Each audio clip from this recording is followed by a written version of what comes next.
Hey, everybody. Welcome, welcome. Okay, turning chat on so y'all can send messages if you like. Also, feel free to use the Q&A.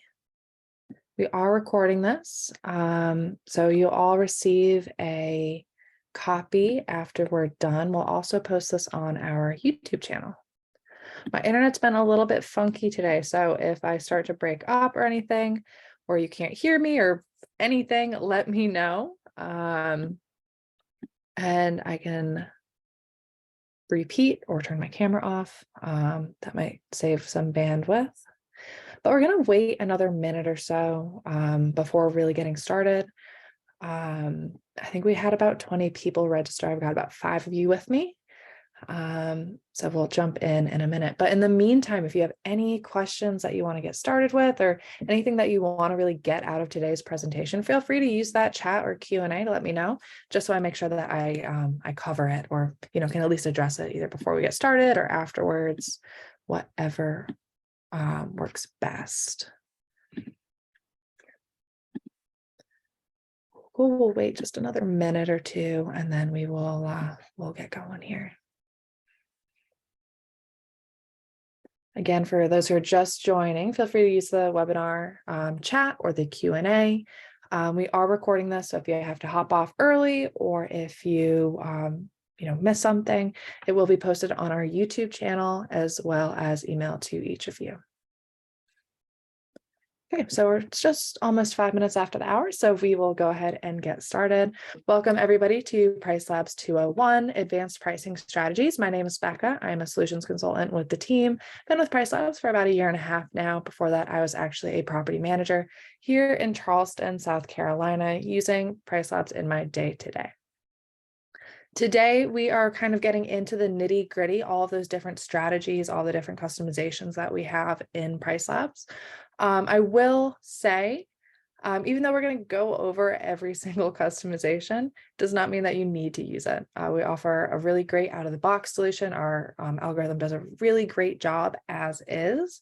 So you don't need to sort of turn on every button and toggle. But if you have different strategies that you want to try, this is definitely the place to be, because we're going to go over sort of what each option is, how to use it, maybe when not to use it, and why. And of course, answering any questions that y'all have. That's really what I'm here for. So let's dive on in. So just a quick agenda. We're going to start off by customizing your view. There's a couple of little buttons that I think people miss a lot. So just want to go over where those are, how you can kind of change your view. And then we'll get into streamlining your setup with bulk adjustments. Now, this isn't going to be as useful for everybody if you have a smaller portfolio, but if you're planning on growing, using account level and group level settings is definitely key. So we'll breeze through that. We'll also talk about our new minimum stay profiles and more advanced minimum stay strategies that we don't go over in our 101 webinar. We will end this, probably use the second half of the webinar by going through every single one of the pricing customizations that we have, going over when and when not to use them. Again, this is where sometimes less is more, but we'll get into that. No questions so far. It looks like Lacey is looking to use multi-unit mapping to set the prices, to spy the prices, and customizations on similar listings. So yeah, we don't actually go over set. Yep. We don't actually go over mapping, but I'm more than happy to sort of touch on that at the end. So just remind me when we're doing the Q&A. Okay, cool. So let's dive in. Now we're going to spend a lot of time actually just in the actual product itself. And let me zoom in because I like to torch my eyes, but it's very important that y'all can see this. So in the 101 webinar, we spend a lot of time just on this review prices page where we're setting listing level sort of basic customizations, your minimum price, your base price, all of that good stuff. Now, there are a couple of things just on this page. I will say, if you see 3 little dots, just click them, see what they do. There's a lot of options that are kind of hidden. So in this case, you can change the listing health indicators.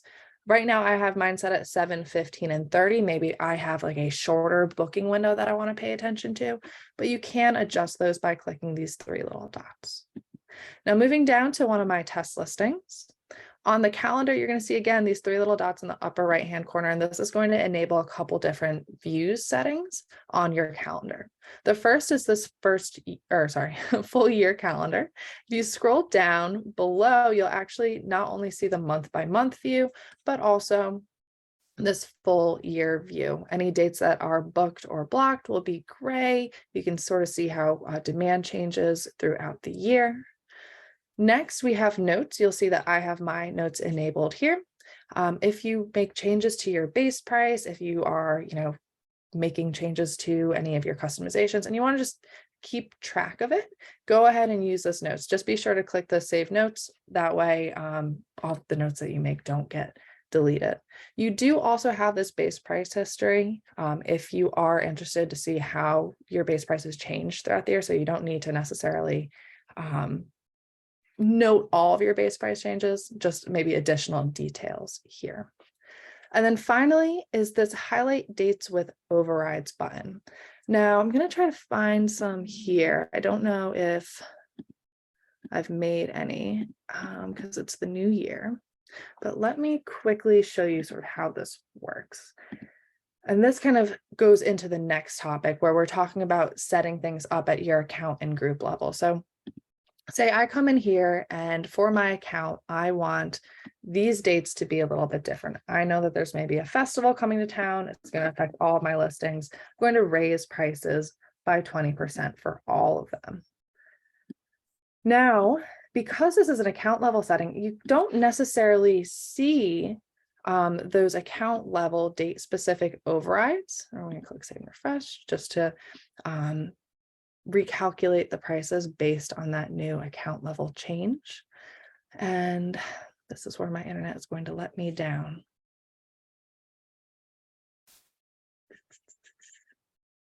Okay, thank you for bearing with me, everybody. So we're going to use our imagination. So, oh, here we go. Cool. So if I don't have this enabled, you'll notice that if I do have date specific overrides set at the listing level, they show up as this like sort of gray bar with a little bit of information as to what that override is doing. Now we just went in and we changed this last like weekend here. We put in a 20% price increase at the account level, but it's not obvious that there's actually something happening unless I hover over the date and actually look under price customizations and see that account date specific override. Now, if you click these 3 little dots and you check this, you're going to notice that a little tick mark, that little tick mark in the upper right hand corner now appears, indicating that there's an account or group level change that's being made, even if you can't really see that like gray line like you would see for a listing level change. Cool. Any questions so far? Awesome. So now getting into those account level, group level versus listing level changes. So first, we want to think about date specific overrides. Remember, those are what I was just showing you, specific dates that you've selected throughout the year, and customization. So these are almost adjustments to the algorithm that you can make that are going to apply on a rolling basis. Both of those things can be applied at the account, group, or listing. And the way that they apply depends on sort of where you have those settings set throughout the account. So we try to make it pretty simple. We have this customization hierarchy.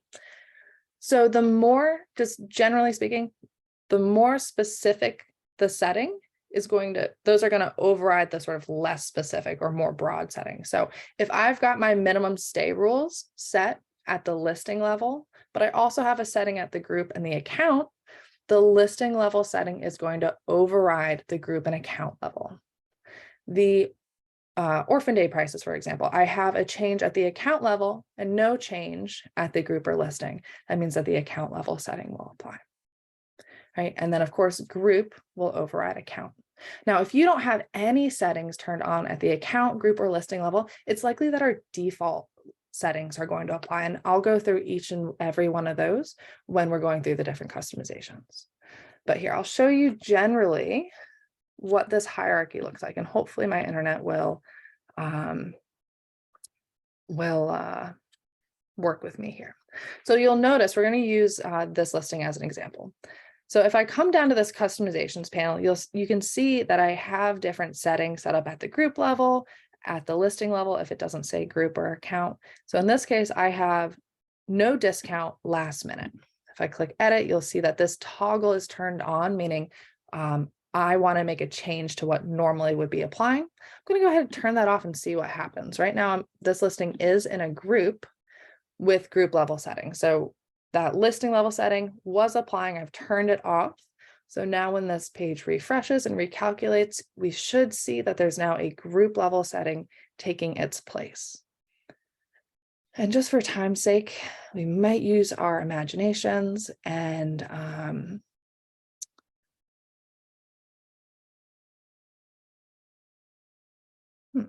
don't know why my internet hates me. Just bought some Wi-Fi extenders and I haven't plugged them in yet, but I'm really hoping that's going to solve my problem. Okay, beautiful. So now you'll see, we're going to scroll back down, last minute prices, group level, 20% discount within the next 10 days. If I hover over any of these dates under pricing customization, you'll see that last minute factor is applying. If I click edit here, you'll actually see even that the group level is applying here. Now, what happens if I take it out of the group? If I change this to nothing selected, we're going to click save and refresh and hope that it doesn't take too long. But what you're going to see, oh, beautiful. Now you're going to see that it's an account level setting that's applying. So 50% discount within the next 10 days, set at the account. If I hover over here, you'll then see last minute factor minus 50%. So that's generally how the settings are going to interact if you are using the account, group, and listing level settings all together. Now, yeah, so somebody asked, Lynn asked, are participants managing more than one listing at this time? If not, can we look at individual settings? So yeah, we are going to go through every single setting that you can set at the individual level can also be set at the account and group level. So just want to cover this first, and then we'll get into all of those different setting options. Okay. Cool. Now, why would you want to use account or group level settings? The account level, again, is going to apply to all of the listings in your account. So even if you have like only 2 listings, you can use account level settings to control both of them. Group level settings are going to be more useful when you start to segment your account. So if you have, maybe over 5 or 10 listings, then that's when you're probably going to want to start to think about different groups. Now, groups don't necessarily mean that you need to group them by amenity per se, how you might think about your different listings, but you want to think about the different strategies that you're able to use. So what can you set at the group level? Again, these all can be set at the listing level too, but when we're thinking of the groups, I would say the most common mistake I see people make is that their groups are too specific, right? If you have 10 listings and 8 groups, you're kind of defeating the purpose of managing sort of your listings in bulk, right? So think about what can be set at the group level, your discounting strategies, seasonal, day of week trends, your minimum prices, date specific overrides, minimum stay rules. So really think about your location, your listing type, your minimum stay restrictions, performance when you're setting your groups up. So a couple examples that I have, we're going to go to the customizations page. A couple of the group settings that I have, I've got my 2-bedroom condos, oceanfront, though maybe those perform a little bit differently, aggressive high-end homes, my Arizona property. So thinking about different locations, different performance. You can create as many groups as you want, but again, the more groups you have, it's going to make your life almost just as hard as managing individual listings. So start simple because you can always clone. So maybe I've got, a couple properties in Arizona, then I notice that my high end or maybe my larger homes are performing a little bit different, want to make some changes just to those specific homes. I can clone the group, split the group up, and then kind of go from there. Now, to add listings to groups, there's two places to do it. At that listing level, like I showed you before, where I removed that one listing from that group, you can also go to the Manage Listings page. And then you've got this customization group column. So you can select one by one, or if you know a bunch of listings should all be in one group, you can just go through and select them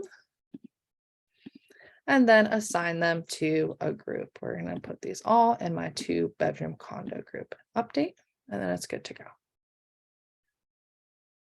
Awesome. Any questions on grouping, why to use groups, how to use groups?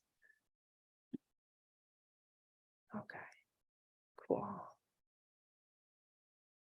When I see your question, I will answer that once we're talking about customizations, okay? Cool, so we're gonna move on. Now we're gonna talk about minimum stay. So again, in the 101 webinar, we go over sort of basic how to use the PriceLabs cascading minimums, how to use our new minimum stay recommendations.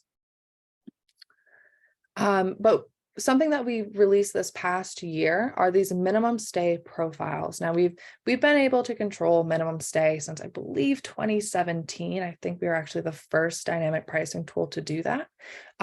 This past year, we really revolutionized it by creating these minimum stay profiles. So think of these profiles as minimum stay strategies that you can assign to different listings, or you can assign seasonally.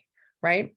So I've got a couple of examples here. I've got my 5-night, that should be minimum, not minute, my 5-night minimum, my just default high season, holidays, January. I've got a very specific one for midterm rentals. And you can see that now we have added multiple levels. You can get very, very specific as to how you're treating your minimum stay. And then again, assigning these seasonally. So really, really getting in there with it. So I don't want to spend too much time here because we do spend a good amount of time in the 101 webinar about how to set up on sort of how to think about your minimum stay.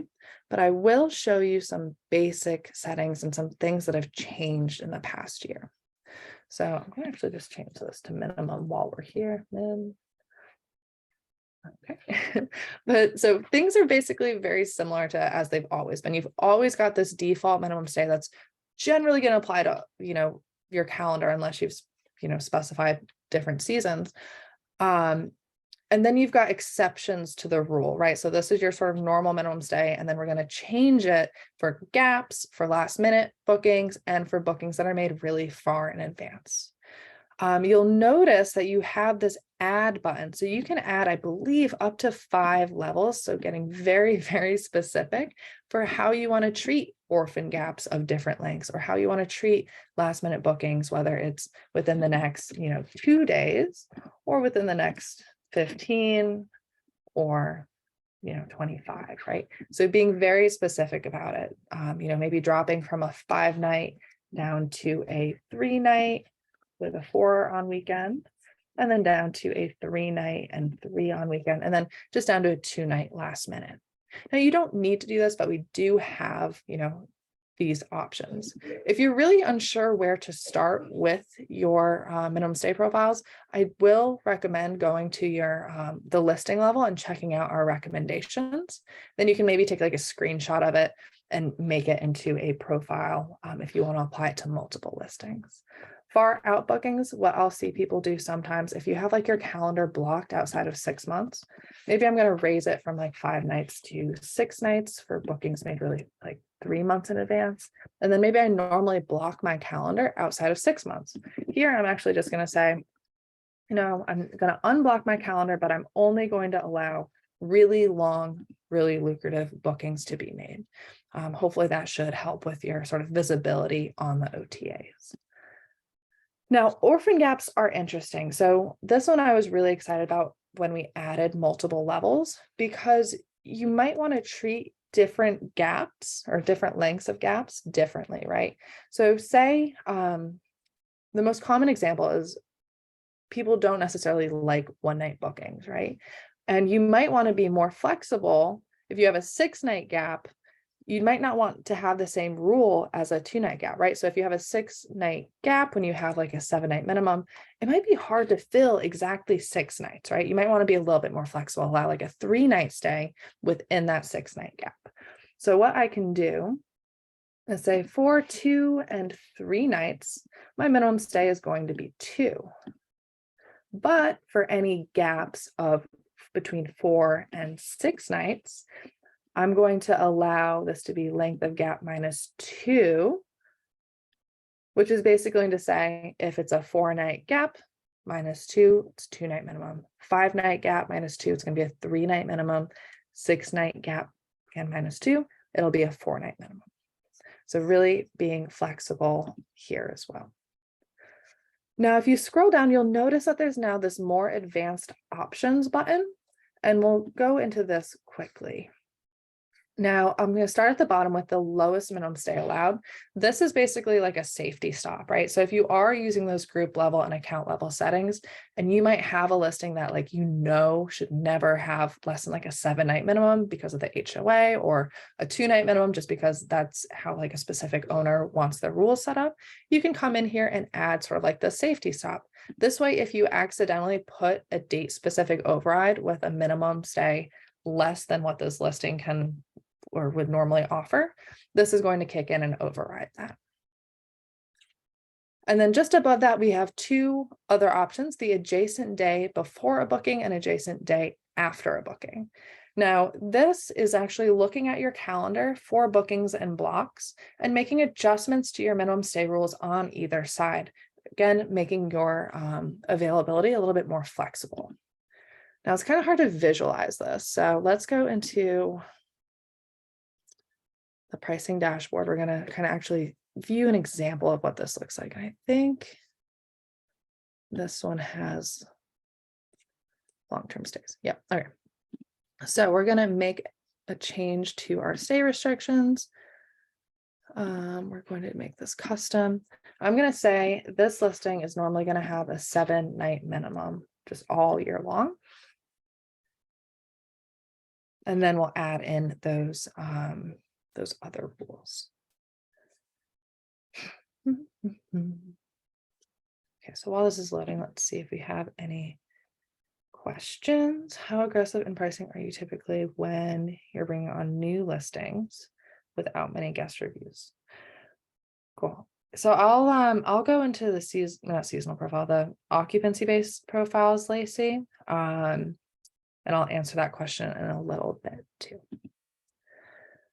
Cool. Okay, so looking at this calendar, I've got a bunch of open dates here, right? Until I've got this booking at the beginning of February. Now, because I have a 7-night minimum, that restricts the ability for me to have a booking around this other booking, right? So I can't have anybody check in this basically entire week, the 31st, 30th, 29th. The first day anybody could check in here is on the 25th because I have a 7-night minimum.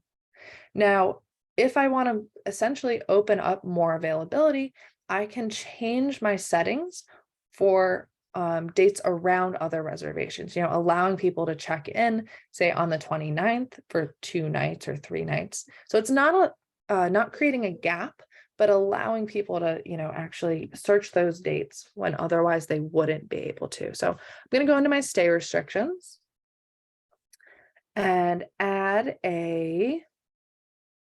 more advanced options. And we're going to say adjacent day before a booking. Let's make it we'll say a 2-night minimum. If you're checking in 2 days before another reservation, we'll say a 3-night minimum. If you're checking in 3 days before another reservation, and we'll make it we'll say 4-night minimum. Checking in 4 days.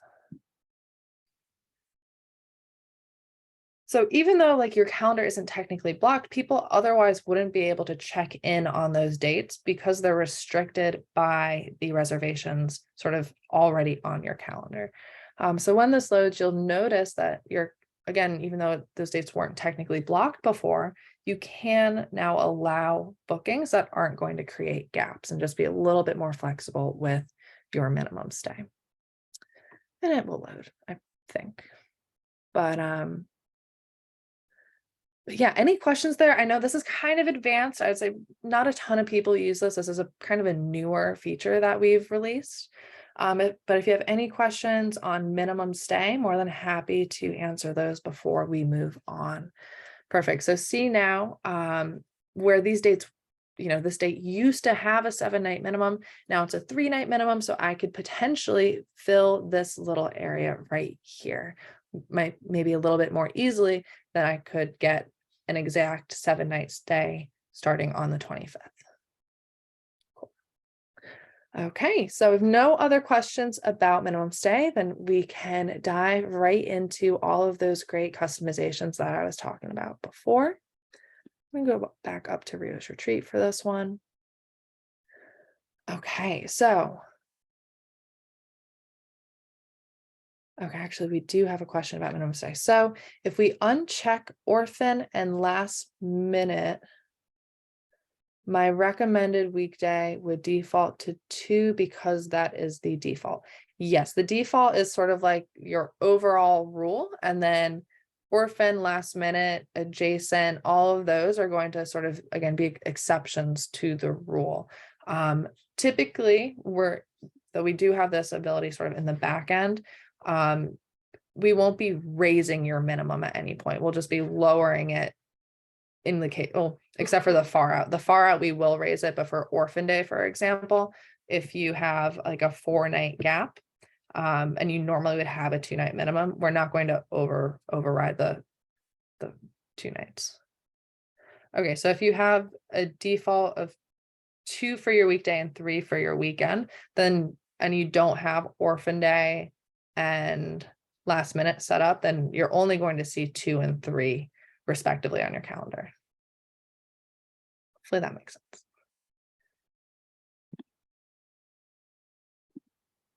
Okay, cool. Okay, if no other questions, then I'll show you on the listing level in case there's any questions, so you can visualize how it's actually affecting the changes in pricing. But again, all of these changes can be made at the group or account level. So I'm going to click edit, and then you'll notice that all of these toggles are off. If you don't have settings at the group level like I do for this listing, then the default settings are going to apply. Again, unless you have it at the account level too. So I'll go through what all the defaults are and what your options are for each of these. So starting with last minute prices, our default is a gradual discount applied over the next 15 days. So if you're looking 2 weeks out on your calendar, the discount is going to be less. And then as the dates get closer, the discount will increase slightly each day. It's a 30% discount gradually applied over 15 days. So that will look, you won't need to actually turn this on and set this, but this is essentially what it looks like. It's 30% over 15 days. So about a 2% increase in that discount every single day as those dates get closer. Now you have a couple different options here. You can set a gradual discount, a flat discount, or a fixed price. If you're doing the flat or gradual options, you actually have the option to either do a discount or a premium. I would say in most cases, we want to discount last minute because you're trying to get any last bookings. We're working with an expiring inventory. So after today passes, we're not actually going to ever be able to sell today. So by discounting, you're making your listings a little bit more likely to book, Now, if you are using a discount on the OTAs, I have seen some people set a premium to sort of offset that. So it looks like people are getting a last minute discount, but they actually aren't. But I personally don't recommend this. I think just using a flat discount or a gradual discount makes the most sense. Some people will ask, when would I use a flat discount versus a gradual? It's somewhat personal preference and it's somewhat dependent on your market. So if you are in a market where you know that you're getting a lot of last minute bookings, even without discounts, that's one where I would probably say, let's set a gradual one. That way you're not discounting when you wouldn't necessarily need to, if that makes sense. A flat discount is going to work basically if you had it set like this, instead of adding 2% to that discount each day, every day over the next 2 weeks or 15 days would have a flat 30% discount applied to every single day. If you do not want to change your prices last minute, that is totally fine. Go ahead and select none, and we will not make changes just based on it being last minute. Okay, any questions here? No? Cool. Now, I will just mention, if you are setting this at the account or group level, I would not necessarily recommend a fixed price. This is better for the listing levels because all of your listings probably shouldn't have the same price last minute, depending on quality, depending on how big they are, etc. Another thing to note is this is one of the only settings that will override your minimum, right? So if I've got a minimum of say, $100 and I put 75 as my fixed last minute price, this will override that $100 minimum. Next, we have Orphan Day prices. So remember, Orphan Days are gaps in your calendar. So if I've got a booking and then, 2 nights available and then another booking, we would consider that an Orphan Day. By default, we are looking for gaps of 1 or 2 nights, and we are discounting that by 20%. So if I turn this on, it would look like a percentage, 20% discount for gaps equal to or less than 2 nights. By default, this is applying on the weekend too, right? So keep that in mind. Now, again, this is what's applying by default. You don't need to turn this on or anything. I'm just showing you so you can kind of visualize it. Now, if you want to make a change, turn this toggle on. Again, you've got a couple of different options, fixed, percentage, or none. And again, you can decide whether you want to do a discount or a premium. Again, we typically recommend discounting because we're trying to fill gaps. Again, not everybody wants to fill the exact gaps on your calendar. It's going to be a little bit harder for you to get somebody to book those dates. So by discounting it, you're making it a little bit more reasonable, affordable. Hopefully you can get somebody in there. Now, I used to actually work with some premium properties, some really nice 7-bedroom oceanfront, gorgeous homes. And it was kind of a hassle for us to fill those gaps. It wasn't really worth it to us. So we would actually put a 30 or 40% premium if somebody was going to fill the gaps and stress out my housekeepers, make it a little bit more worth our while. Now, a setting that I actually am recommending more and more these days is if you're noticing that you're getting a lot of weekends booked and then you're having a 4-night gap during your midweek, I'll actually recommend raising the number of days that we're considering for gaps. So I would maybe do a 20% premium for gaps of 4 days or less. And then I would uncheck this apply on weekend box. This means that if you're starting to see your weekends book up, those dates in between, if you have 4 days in between, 3 days in between, 2 days, those are automatically going to be discounted by that 20%. You're not going to have to go in there and manually do it. We're going to just automatically recognize, hey, this is a 4-night gap. It's midweek. Let's discount.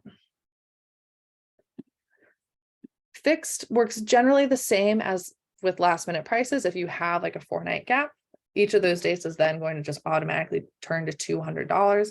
Now, this is a little bit weird because it does not override your minimum. So if you have a gap, or if you have a minimum of 100 and you put 75 in here, you're actually going to see your gaps priced at 100. I'm not sure exactly why that is, but just wanted to note it. Any questions about Orphan Day prices?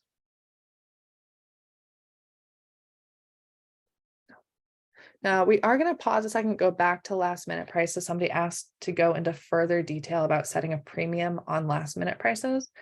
I'm not sure if you have a specific question that I can answer.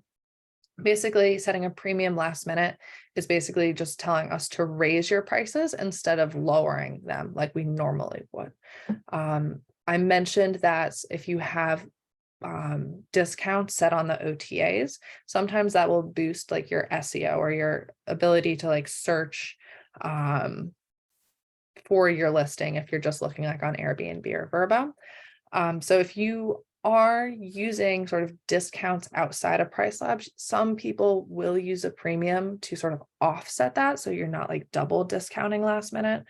But I'd be careful because again, you don't want to like raise your prices too much and not get the booking.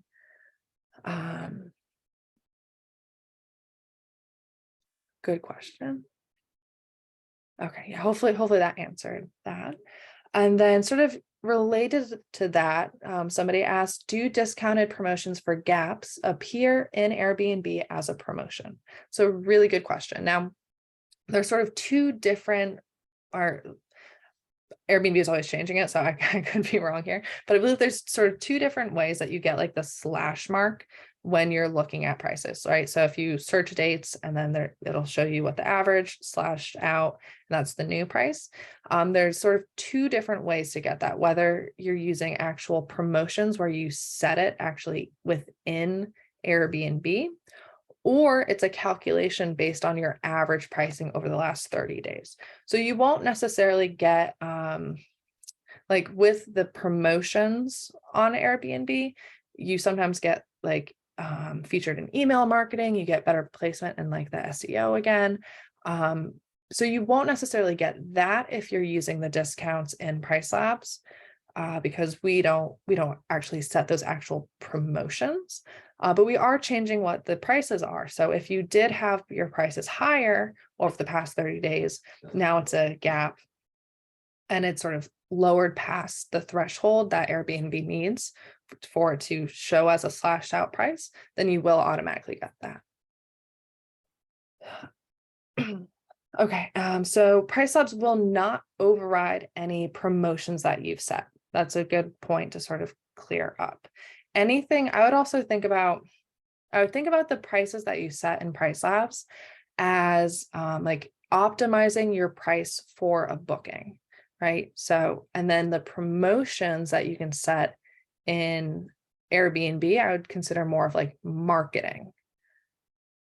So like paying for marketing via their promotions in a sense. Hopefully that makes sense, but it's not going to override, it's going to apply on top of. So any prices that you see on your PriceLabs calendar, so 60, 61, that's going to send directly to your PMS or directly to your connected account. And then you're going to see, okay, January 11th, that's going to be $60.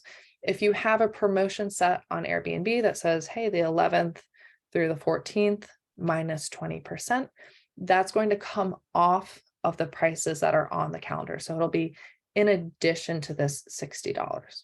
So what I was saying for the last minute prices is if you are automatically dropping your prices by 30% on Airbnb and you don't actually want to go that low, you can set a slight premium in PriceLabs and it'll sort of offset it because they'll act together.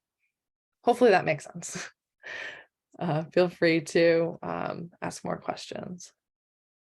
Yeah, so you can still set your Airbnb promos in Airbnb. They're just going to apply on top of the prices that we're sending. So any discounts, any premiums that you set in your customizations are going to calculate here, and we're going to spit out a final price and send that to the OTAs or whatever accounts you have connected. Cool. Okay, so if there's no questions on Orphan Day or other questions, do let me know. Happy to help there. Now, next we have day of week pricing adjustments. Now, this is one that I say probably don't need to really touch because we're already doing this for you. So if you look at my calendar, you'll notice that we are seeing these weekends as more high demand. Typically, I do have sort of an override here, but we look like more here. Your weekdays are going to typically be priced higher than or lower than your weekends. This is market specific. So this is something that we're calculating based on each of your individual listings location and individualized market. So if you have a listing in a more urban location, your sort of day of week changes are going to look different than say you have a listing in a more drive to destination where weekends are sort of more in demand. But if you want to make a change, if you want to sort of say, hey, let's go all in on the weekends, that's my bread and butter. I don't care about, booking my weekdays. You can add a premium if you want to, or lower prices on weekdays if you want to attract more midweek bookings. Right. So again, I wouldn't necessarily recommend playing with this, but it is something that is available to you.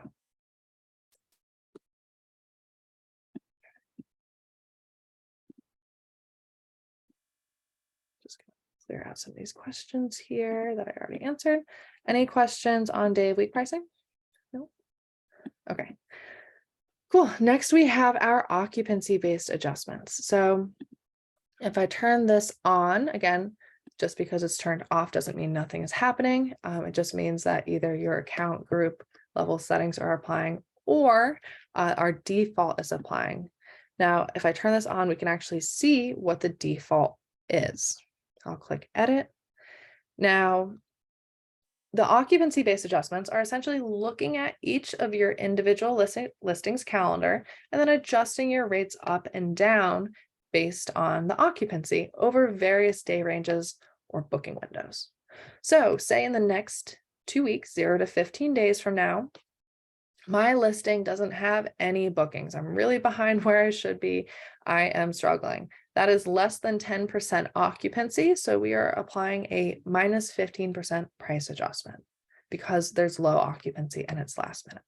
This does apply on top of those last minute discounts or orphan day discounts. Now, if the same listing is actually picking up and doing pretty well 31 to 60 days from now, so early February to early March, say I'm already 80% booked, the dates in that window are then going to receive a 10% price adjustment or premium. So essentially, this works like guardrails. So if your listing is underperforming or overperforming your goals or underperforming compared to the market, this is going to kick in and then adjust prices based on each individual listing's performance. Now, we do have a couple of other profiles besides the default, right? We have the aggressive, far out premium, step last minute discount, coronavirus, custom, and none. Obviously none. If you do not want us to change your prices based on your performance, then you can select that. Personally, I wouldn't recommend it though. Aggressive is a good place to start if you have a brand new listing. So either if you have a brand new listing or a listing that is underperforming a little bit right now, you have a couple of different options. So the first thing you can do is adjust your base price. Now, your base price is like your average daily rate, and it sets your prices, or it sort of sets a baseline for your prices for the entire year. Now, if you are just getting started, or if you are just sort of like in a slow period, then you don't necessarily want to adjust your base price too low, because this is going to affect your prices in your high season, and it's going to affect your prices really far out on your calendar. By adjusting this occupancy-based adjustment, we're only looking at the next 60 days, and we're adjusting prices based on your performance. So if your new listing starts to book up and starts to look healthier, then we're not going to be adjusting your prices down as much. We also have the coronavirus option. And again, this is just a little bit more aggressive, meaning that we're dropping prices pretty aggressively, especially over the next 2 weeks. Again, this is a really good one to use for brand new listings, but pay attention because we're not raising prices if you start to book up really far in advance. I like the aggressive better for new listings, because if you do start to book up, we are going to raise prices. Of course, you can always customize these. So if you like how like the discounting looks for the coronavirus profile, but you wish that there was a premium here, you could go in and just make that adjustment yourself. And it automatically will change to this custom. Now there's two that I do not ever recommend using: our far out premium and our step last minute discount.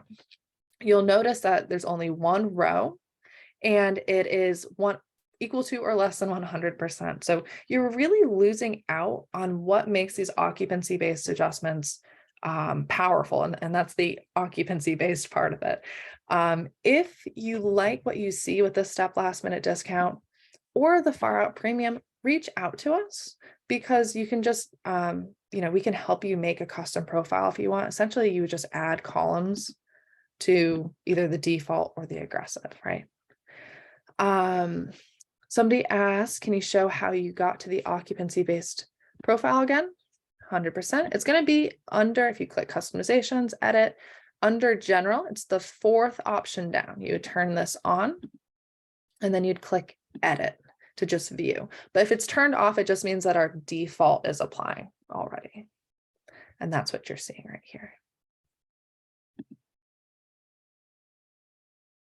Okay. So this is something, if you become a PriceLabs Pro, this is sort of like my favorite thing to play with. But it works really well, even if you just leave it on the default or just switch between, the aggressive and the default, depending on your listing's performance. Awesome. Glad you like it. Cool. And again, this can be set at the account or group level, but it will still apply individually to each listing. It's not like taking the account performance. Okay. Next on my screen, you're going to see a couple different things: weekly discount, monthly discount, and extra person fee. I have my demo account connected to Logify. It's a PMS. Now, these are settings that you might not see on your screen just based on what account you're connected to. If you do not see weekly discounts, monthly discounts, or extra person fees, that likely means that you can actually set them in your account that's connected, whether it's, I believe for the OTAs, we do control these. I don't know why I was spacing on that word. We do control these, but for some PMSs, you will need to just set them within the PMS. Okay.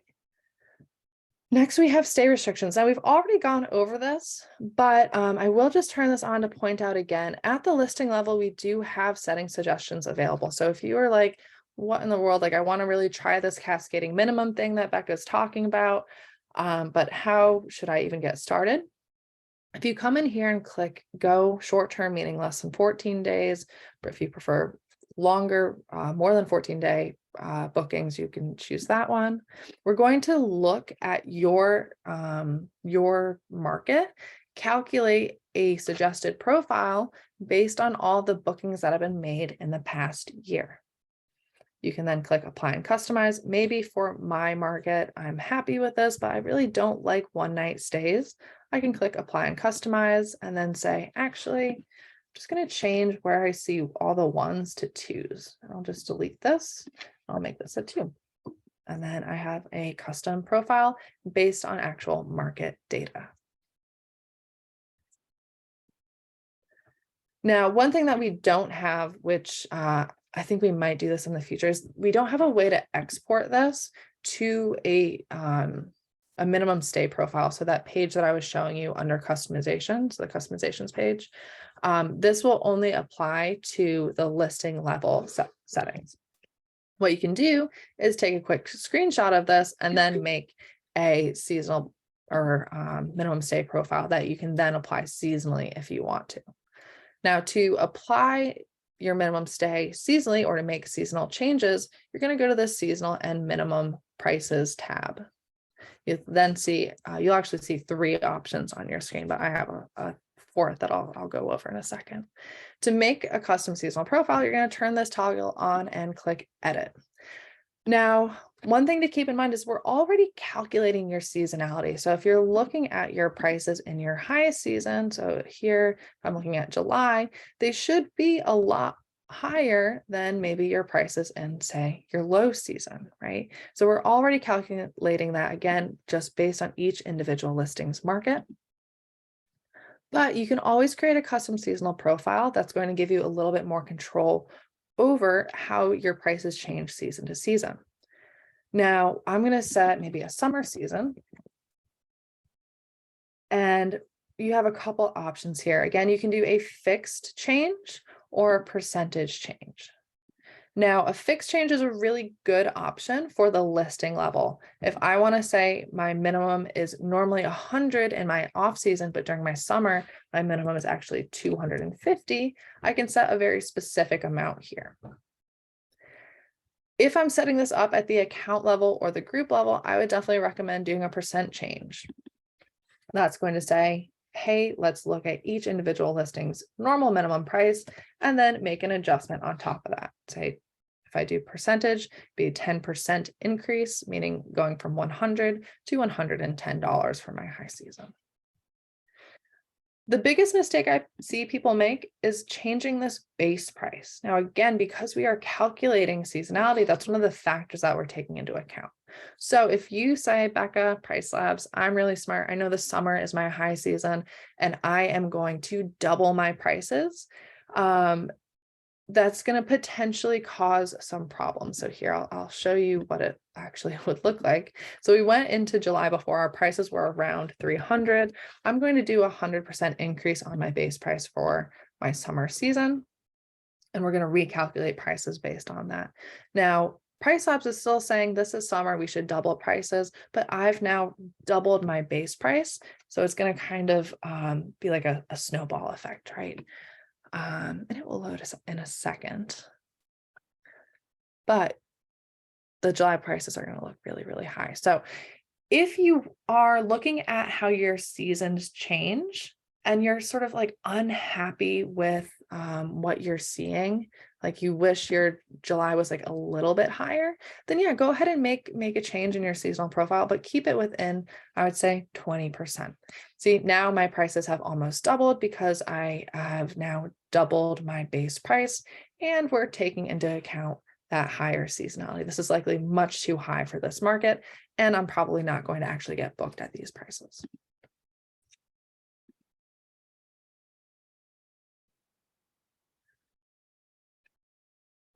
Max price, feel free to set a max price if you want. Again, we mentioned this in the 101. Not all of our users set a max price. It is up to you. And the final thing that you can set for your seasons is your minimum stay. So again, we went over how to create those minimum stay profiles at the beginning of the webinar.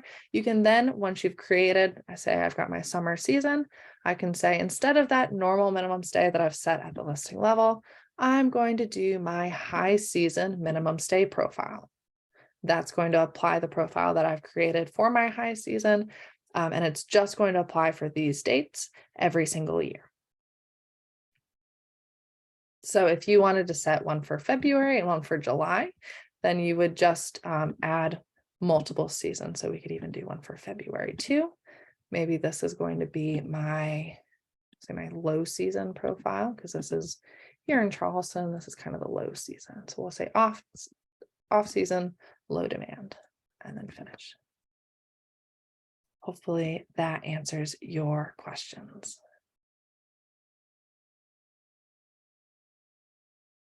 Okay, cool.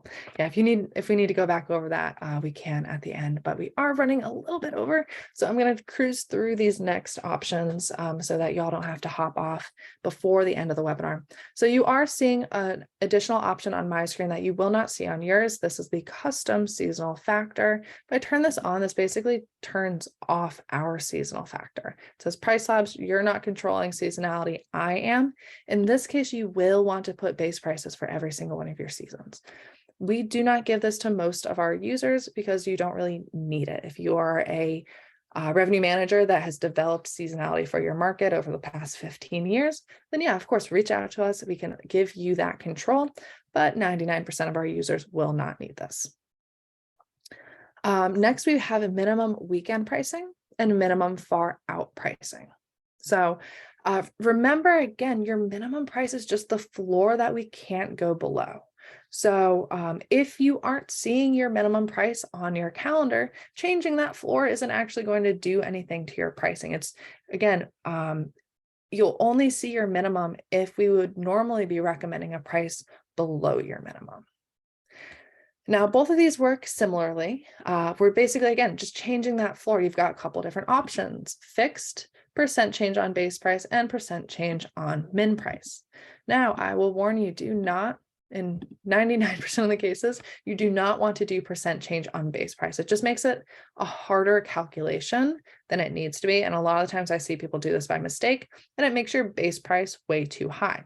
So in this case, say my minimum price is 100 and my base price is 200. Maybe on my weekends, I want to raise my minimum price by 20%. Essentially making it 120. If I accidentally do percent change on base price, this is going to cause my weekends to be $240 minimum, which is likely much too high. So at the listing level, you can either do a fixed amount or do the percent change on min price. Again, if I have a $100 minimum and I do a 20% increase on my minimum price, that'll then be 120.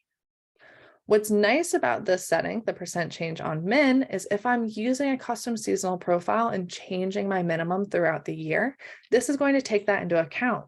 So if my minimum for my winter time is 100, but my minimum for my summertime is 300, it's going to change my weekend minimums based on that. Okay, cool. Same thing with minimum far out. So exact same advice, either do a fixed amount if you're setting this on the listing level, or if you're setting it at the account level or using a custom seasonal profile, percent change on min is the way to go.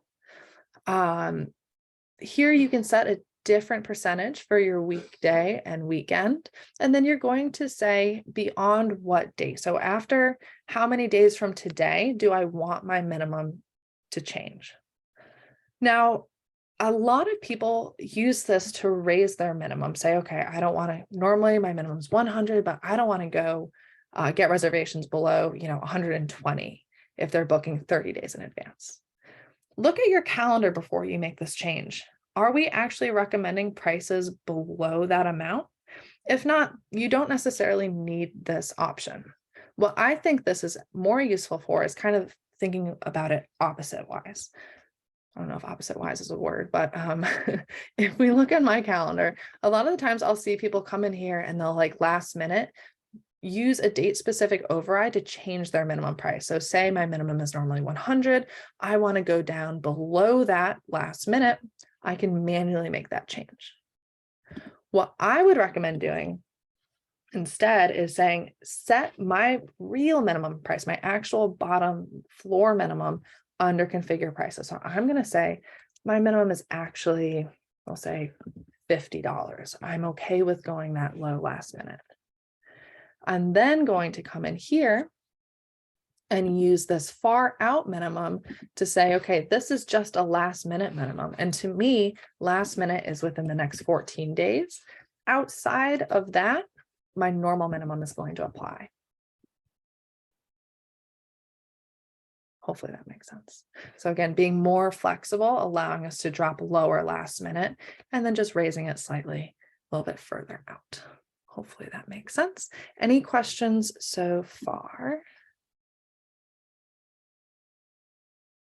Okay. Awesome.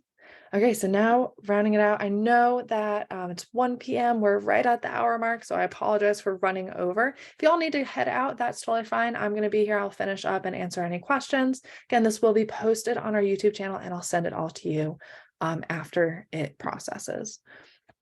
Last, we've got these advanced customizations. So first is weekend days. So if I turn this on, you'll see that by default, we're considering Friday and Saturdays as your weekends.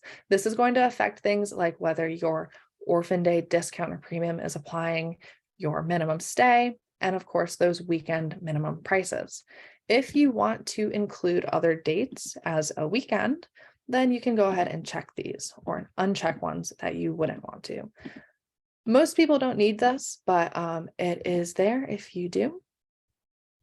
Demand factor aggressiveness. Now, this is one of my favorite new settings that we came up with. Now, the demand factor is, again, looking at those sort of like high demand dates, whether that's weekends or events. And this is essentially giving you control of how sort of intensely we're raising your prices for those dates. So by default, if this is turned off, it's just our recommended normal sort of recommendation, I guess you could say, our normal demand factor.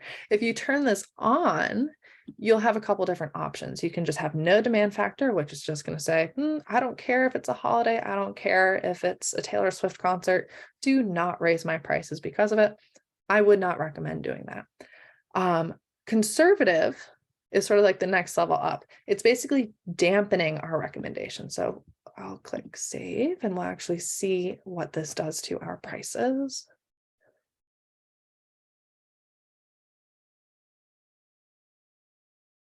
It will load.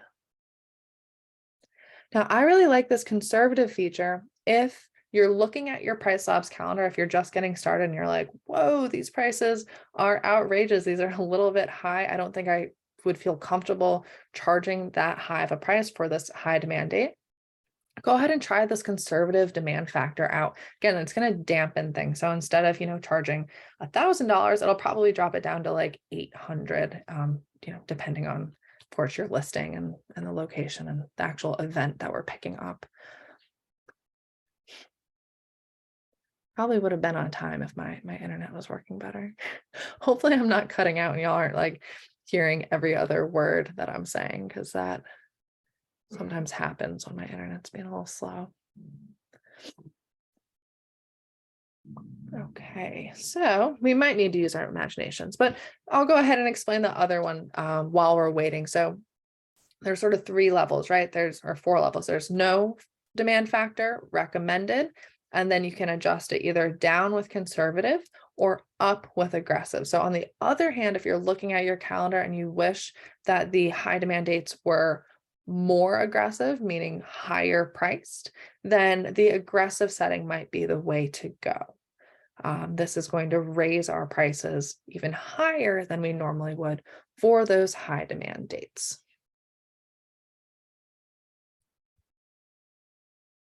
Okay, here we go. So if I'm looking at, we'll go up to July because I know there's some high demand dates here. I'm going to hover over the 21st. So you notice that our current recommended price is $480. That doesn't seem right. I may have made some changes. We didn't look at what this was before. Okay, well, everybody, we can use our imaginations for that for time's sake. If you want me to show you, then I can stay a little bit later and we can kind of visualize that together. But for time's sake, I want to kind of speed through the rest of these customizations. Neighborhood profile data source. Now, this is one, again, you're not going to see this on your account. You can let us know if this is something that you do want, though. Essentially, if you're looking at your neighborhood data, which is this section here, by default, the market data that we're picking up is going to be the 300 or so closest listings to you on Airbnb. Now, if you are in a market, and that's if you're not using a market dashboard, if you're just using these nearby listings, that's going to be the 300 or so closest listings to you on Airbnb.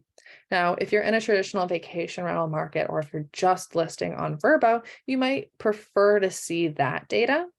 Now, while we're using both in our pricing algorithm, if you just prefer to see the other data, let us know, because we can give you this toggle here, and then you can switch from seeing Airbnb to Vrbo.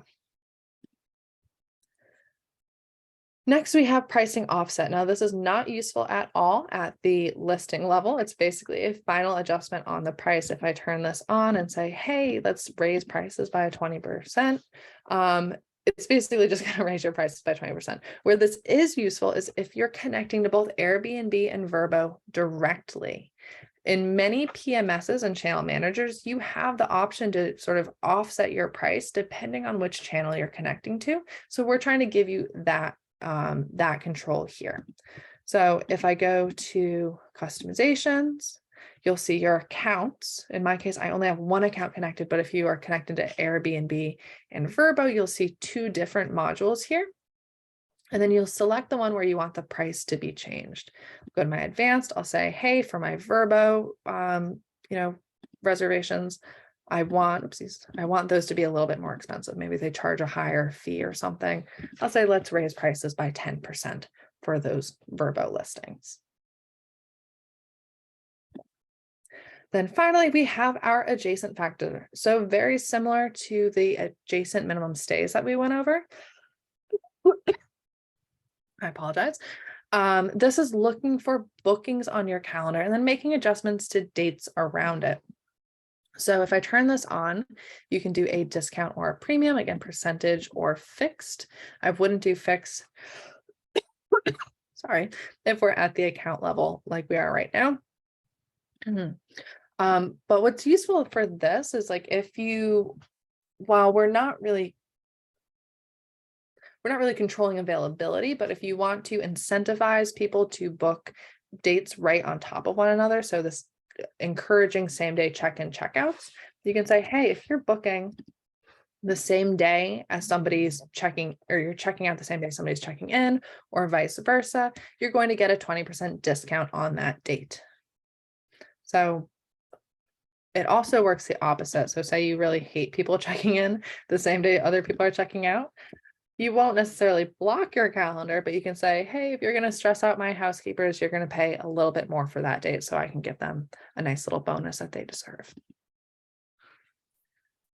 Beautiful. So the last final secret feature that we have can only be found under groups. Now, this is one that's a little bit more advanced. I'll touch on it briefly, but many of you probably will not need this. Under advanced customizations, the last option is this portfolio occupancy based adjustment. If I click edit profile, you'll see what's happening here. Now, unlike the other occupancy based adjustment, this one needs to be turned on, and it can only be turned on at the group level because we're actually taking into account the group occupancy instead of just the listing occupancy.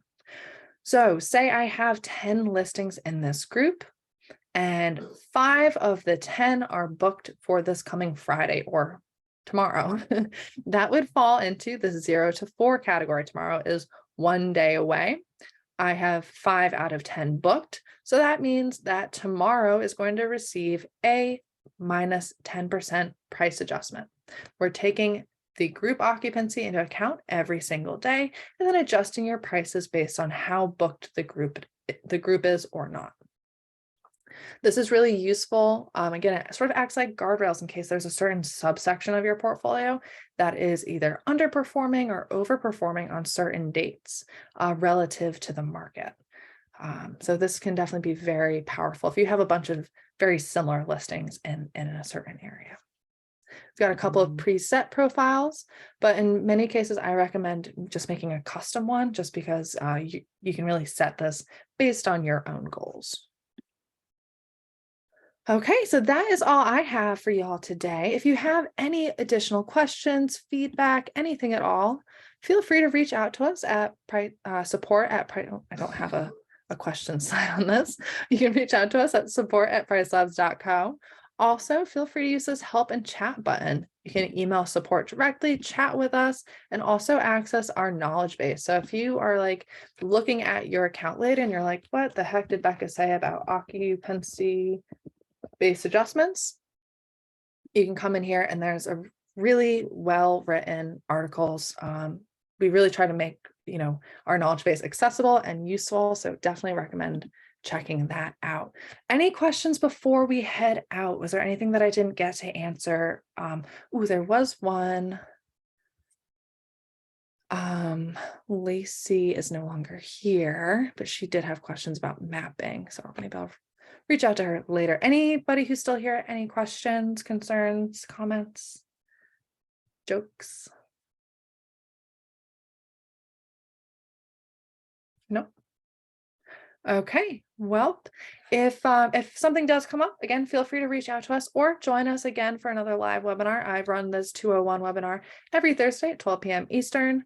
But okay, we do have one question. How do I adjust the min stay to seasonality? Okay, your first step is going to come to this customizations page here that we're already on. And then we're going to go to minimum stay profiles. You're going to want to create a new profile for the change that you want to make, say in February or July. Create that profile, give it a name that you're going to remember. And then at the listing level or at the group level or account level, you're going to create that custom seasonal profile that we were talking about before. Click edit, seasonal and minimums, turn this on, edit profile. Now, if you just want to change your minimum stay, you don't actually need to put anything in here. Just leave these blank. And then on the left-hand side, you have this, or sorry, right-hand side, you have this minimum stay profile option. And then you can choose whichever minimum stay profile that you've created. Click finish profile. And then that's going to apply specifically to that season. So hopefully that answers your question.